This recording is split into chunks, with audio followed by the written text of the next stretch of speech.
Welcome back to Borderline, my friends, the mystical musings of a mentally ill magician. I am said magician, your host, Podcasting's Danny Buckler, and if you're watching on the YouTube, please do hit subscribe, hit that like button, and hit the bell to let you know when a new video is coming, be it another episode of Borderline or some of the other cool stuff that I've got planned.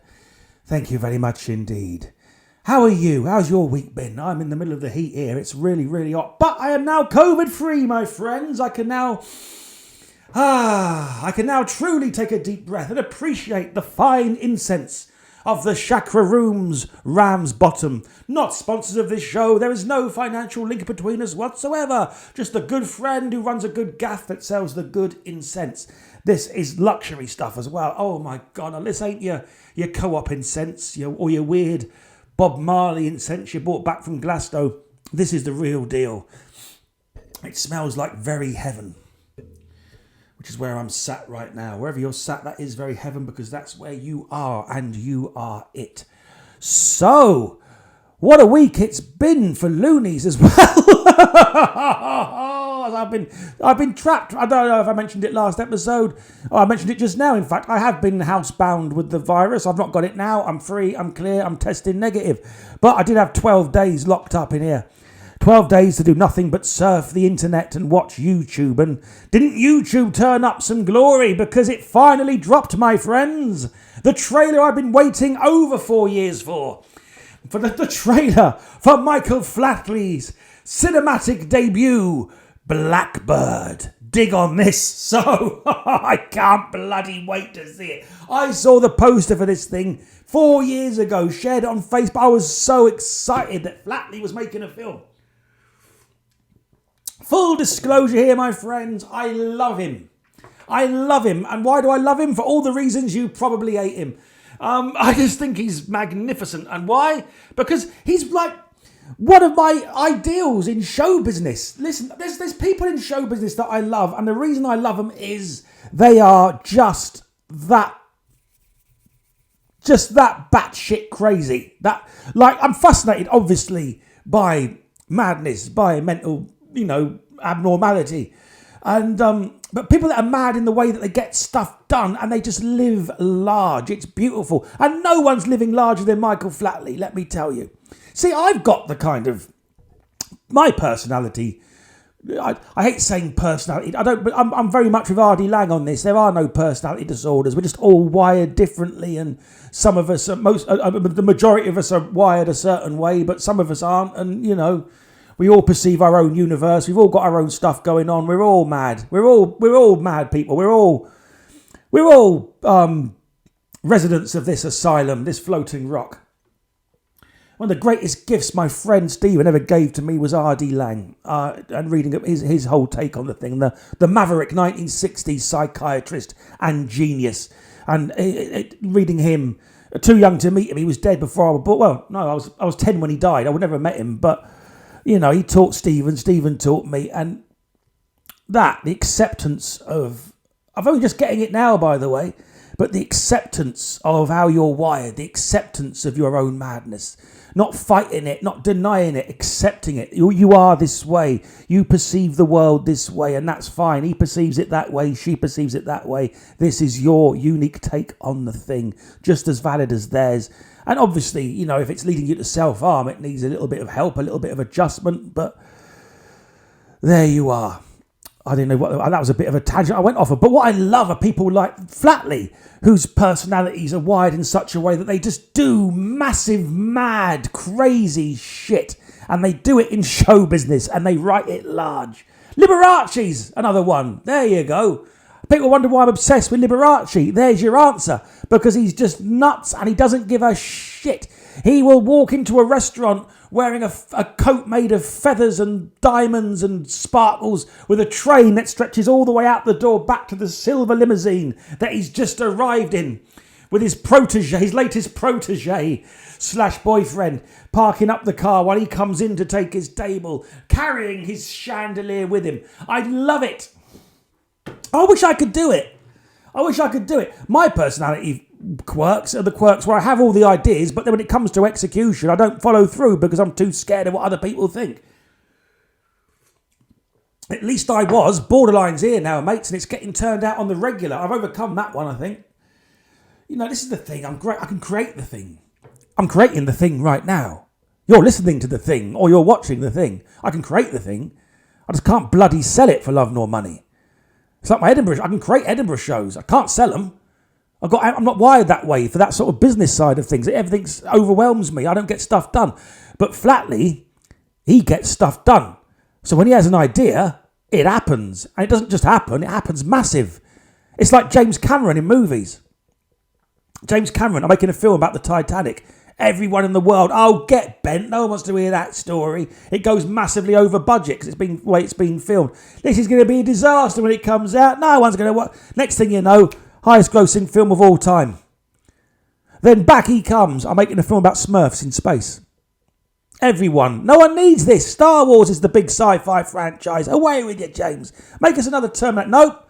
I've decided. I've had a vision. I want a film about space Smurfs. And it gets made. Millions and millions spent. And it becomes, again, the highest grossing film of all time. It's weird. It's like he's got a magic power. Everyone tells James Cameron these films are going to fail. The studios get antsy. These films are going. Next thing you know, he's setting records. He's got a new Avatar coming out. I saw the trailer for it recently. I couldn't give a shit about Avatar. First one bored me. Don't want to see this one. But everyone's saying, mate, you're too late with these sequels. That should have been 10 years ago. Avatar's yesterday's news. No one's going to go for the sequels. It's James Cameron. Do not bet on him. Do not bet against him, sorry. His weird powers, his weird ways of defying the odds. And I tell you, that'll be the next highest grossing film of all time. Or it'll be a disaster. I'm not a psychic. I've got no idea how it's going to go. But it is weird, isn't it? How the things line up for him. Flatley's one of them. You know? Creates that piece for the Eurovision Song Contest. When no one knew what Riverdance was. I remember seeing it. I remember watching that Eurovision Song Contest. Sat at home. Sat on the floor. Fire going. Watching the Eurovision Song Contest back in the day when there's only 4 channels. And then there's this, we've got this little cabaret thing set up. This Gene Butler comes out. Doodly diddly diddly diddly diddly. Bearing in mind, no one's seen Riverdance at this point. So that thing of the no one's seen it. Then diddly diddly dee. Then she goes off. Then on he comes. Blue silky shirt bellowing in the wind. A mullet on. A mullet. Even, by the way, that was naff even then. The mullet was always bad news. He was sporting a mullet when everyone else had tried that style and discarded it for the ridiculous thing that it is. If you're not sure, I'm not sure what I'm referring to. Mullet is hair that is long at the back but ridiculously short at the sides and top. And he had a curly-haired mullet as well. Awful, but still cool when he came out. Did the thing. No one's seen it before. The energy, the dynamism, if that's even a word. Off he goes. Back on comes the girl. Then they all start coming out, don't they? Diddly diddly diddly diddly diddly diddly. Then more come out. Diddly diddly diddly. And then more come out. Then you've got that bloody line. Then he comes out with Gene Butler there down the front with that line behind them. It was perfect. What a moment in television. No one's seen it before. The synchronization. The feet. Everything's matching up. Boom. And then the presenter instantly kills it dead. Everyone's on their feet applauding this miracle. And then the guy that's hosting the show, that's the most amazing thing I've ever seen in my entire life. All right, that was the end of that. Then killed it dead. Just keep your mouth shut. Let the moment sit. People can't be silent, especially MCs. When a moment's beautiful, let it sit. I remember Monkhouse on the Lottery show when Vanessa May had just done I'm Down for Lack of Johnny, and a song she put out, her on the violin, loads of different drummers from around the world, Maori drums, Irish drums, Scottish drums, Indian drums. It was a beautiful happening. And Monkhouse, the host, when it ended, he just let the applause. He didn't come in with a joke or try and be clever or part. He just watched the whole thing. The look on his face, I can remember it, just him watching it, looking like really appreciating it, and then at the end, just letting it sit, letting the applause just sit. And then doing his job. Ladies and gentlemen, Vanessa May, beautiful. But not trying to come in with a thing, trying to sort of make himself part of it or insert himself into the thing, just letting the thing happen and doing the job of a beautiful MC. As opposed to, that's the greatest thing I've ever seen in my entire life. No idea who the guy was. Anyway, all time, what are we doing here? Right, so Flatley's back though, isn't he? River Dance begat Lord of the Dance. And now he's back with the Blackbird. He's made a spy film. And I love it. It looks absolutely crap. I can't lie to you, but I don't care. It's Flatley being a loon and I'm up for it. I'm going to pay my $5 to see it. See, anyone else, any other person on it, he's not even an actor, he's a dancer. Do you know what I mean? Anyone else on Earth would be thinking, I've always wanted to be James. I reckon I'll be a cracking James Bond. You know what I mean? I'll make an amazing James Bond. I'll be better than that Daniel Craig, I'm telling you. I've seen his films. I'll be a much better James Bond. And that's as far as the chat goes. Not with Flatley. Oh, no. No, he's got that. Let's do stuff. I'd be a great James Bond. I tell you what. Let's make a James Bond film. That's it. That's the thought. Boom. I tell you, that's all it was. It was a second. I'm going to make a James Bond film. I ain't got the rights to James Bond. I can't use the name. I'm going to invent my own spy, Blackbird. But everything else, it looks like Bond in everything but name. He's even wearing like a dicky bow. There's even a casino scene. He's got it all lined up. There's a scene in this is all in the trailer. He's got a casino scene, dinner jacket. He's got the boat and the thing. He's got Eric Roberts playing the big baddie. Again, another reason to show up. Roberts is quality. If you're making a B film or even an A film, he still does A stuff as well. Eric Roberts, there's your villain of choice. Fantastic in The Dark Knight. Fantastic in The Expendables. Fantastic back in the day in the Best of the Best franchise. I love Eric Roberts so much. Pardon me scratching my nose. Still itchy from the vid. I love Eric Roberts. That's how I wanted. I'm shredded, still shredded. He's an age now as well, but he's still shredded, still got it, and still could convey menace with a glance. Fantastic actor. Eric Roberts gets his own episode, mate, let me tell you. So he's got him playing the big baddie. He's chosen well. Patrick Bergen's in it, who's, I remember, as Sleeping with the Enemy. With Julia Roberts, Eric Roberts' brother. Once again, this show is fascinated by synchronicity. I sit down, I press record, I open my mouth, and the synchronicities happen as I let my brain go. That's what this podcast essentially is, which is why it's such a hard bloody sell. You know, for podcasts to take off, you need a niche. Oh, it's a movie podcast. It's a gardening podcast. This one, it's just a loony ranting. It's a personality disorder let loose on your ears. But yeah, Patrick Bergen's in this film. Patrick Bergen was in Sleeping with the Enemy with Julia Roberts. Julia Roberts is Eric Roberts' sister. It's the circle of life. That's what I know him from. Films in the 90s like that. Sleeping with the Enemy. He's the baddie in Patriot Games. But most people now know him as Aidan from EastEnders. Not locking in for that. The man's a working actor. You have your peaks, you have your troughs. Do you know what I mean? No one stays at the top forever unless you're Tom Cruise. But he's in it.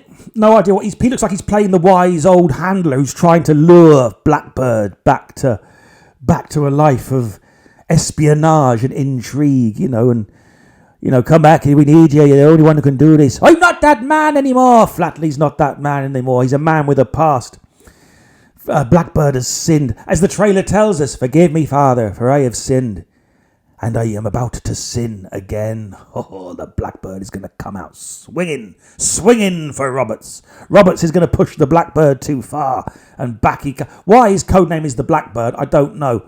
I think the character's called something like Victor Blackley or something like that. Or there's the word black's in his name somewhere. So he's chosen the moniker of the Blackbird. I would, if there was choice involved in choosing the bird you're going to be, I'd be the Falcon, personally. If I was going to be a spy, that'd be my one. The Falcon. Beware the Falcon. The Falcon's coming out of retirement. Or maybe another animal, I don't know, like the ferret. Who knows? The ferret's on the loose. I'm not that man anymore. Sorry. But yes, I'm up for Blackbird. Blackbird's obviously got a pass. There he is in the trailer shouting over his Lamborghini. You've got to get past this. I can't get past this. What is it he can't get past?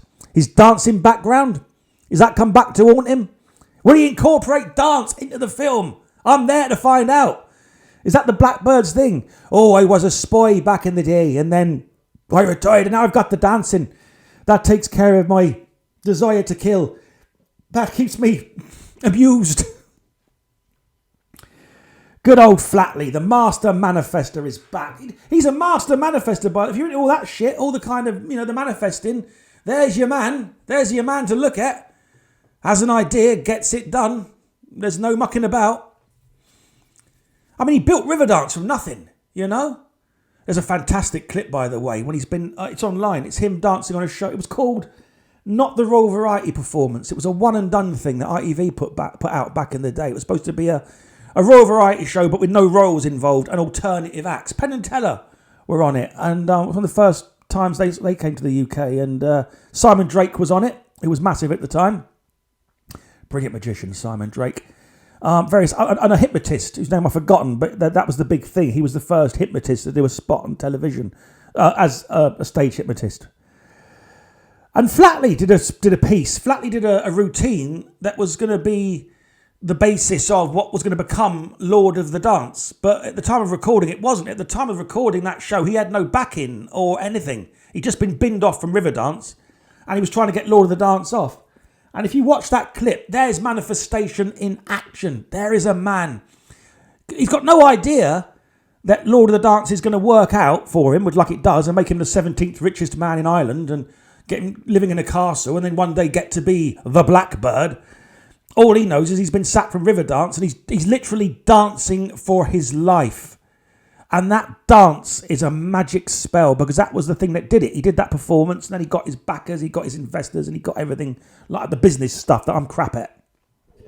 As I mentioned before, I ain't got that level of madness like Flatley. I can't go out there with nothing and risk all for $1 million. I don't know how you do that. I can go out there and risk all. I can go out and do shows. I can do stuff.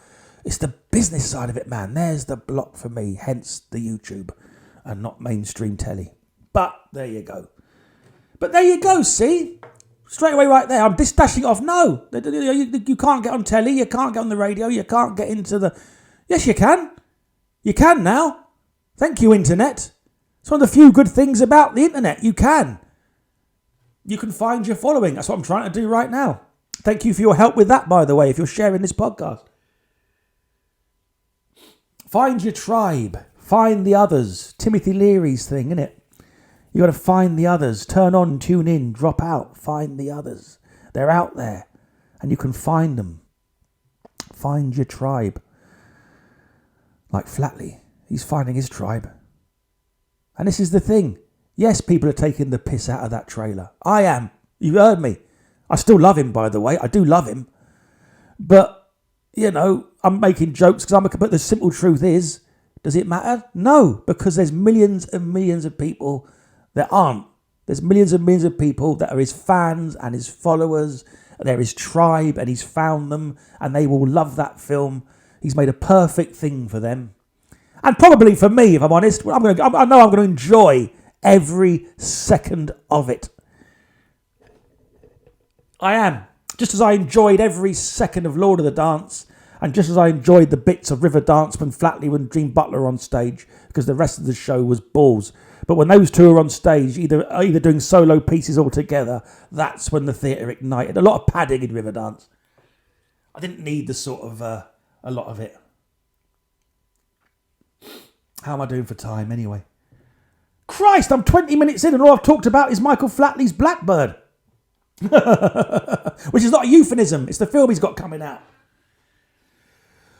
I love the people that live large. I love the people that live their madness. My mate Stephen, my late friend Stephen, was very much like that. There was a guy that lived to the beat of his own drum. There was a guy that would have an idea in the morning and it would be actualised by the evening. He had that ability to just drop in and create. Constantly creating he was.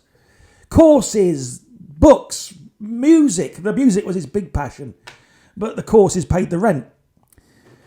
It's been a weird week for that and all.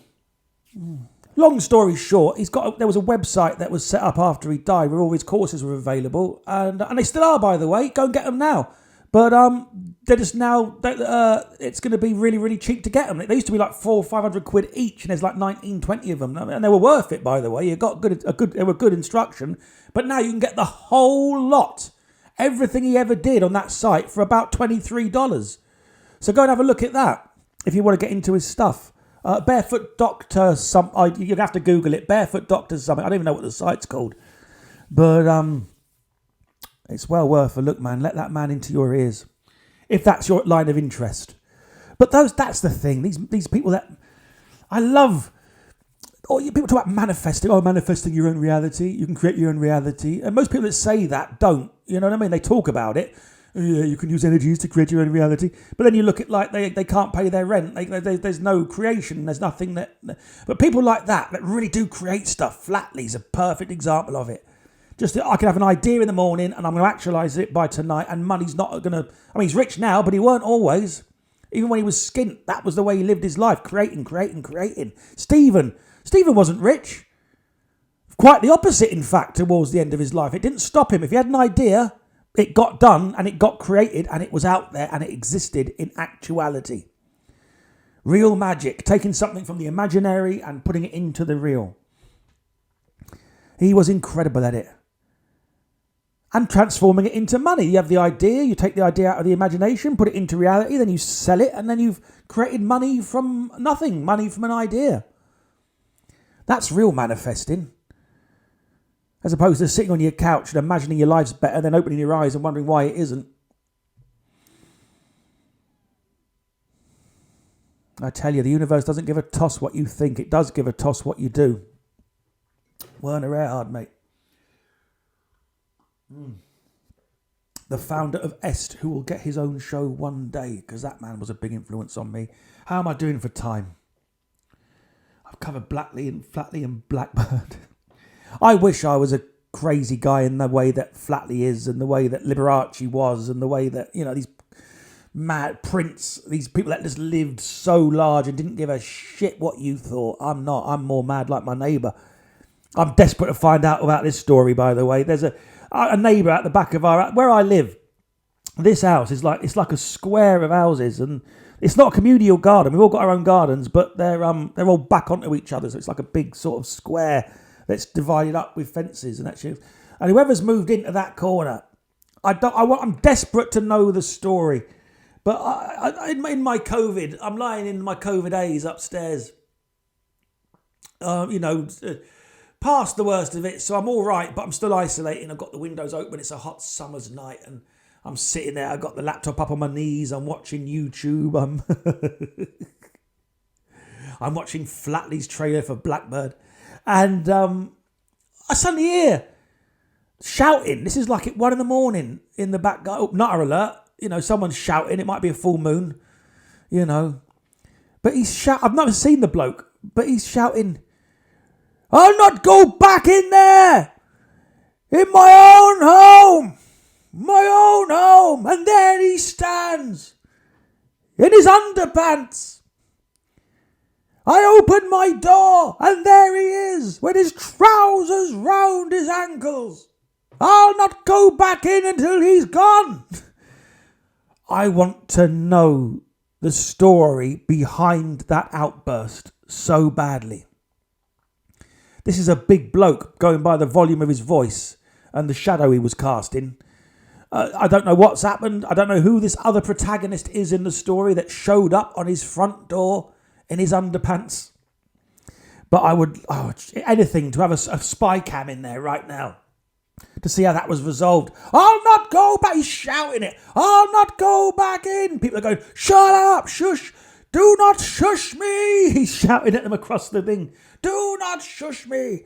He stands there in his underpants. He kept saying it. Who is the mysterious stranger who stands there in his underpants? I'll bring you more to this story when I have more. Who is the phantom underpant wearer of Guildford Town? Sherlock Buckles shall investigate, but this... I'm hearing this man shout. He sounds like he might be a little bit on, there might be a bit of the old personality disorder there. I'm not taking the piss because you never know. He could be, because I'm sitting there listening to him and I'm thinking about him shouting in his frustration. He's obviously frustrated. That ain't funny. The underpants thing is funny. Whatever the situation is. But anyone being that frustrated, I get like that. Not to the point where I'm going to shout in the garden. And I'm sitting there thinking, I'm closer to him than I am to Flatley. You know, I'm closer to Howling at the Moon than I am to producing $1 million grossing movie.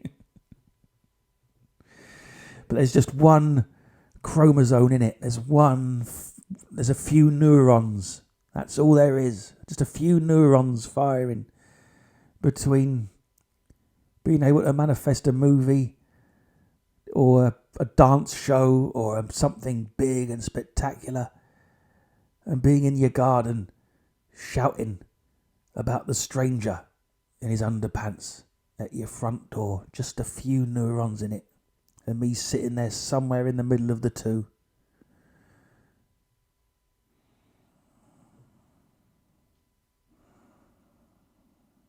How am I doing for time? Oh, there's your borderline for this week, my friends. Thank you for tuning in. Thank you for indulging me in my meanderings. I never plan it. It starts and it ends. And what happens in the middle is anyone's guess. But do subscribe to the channel, please. And I'll see you on the very next borderline. Take care, my friends. Loads of love.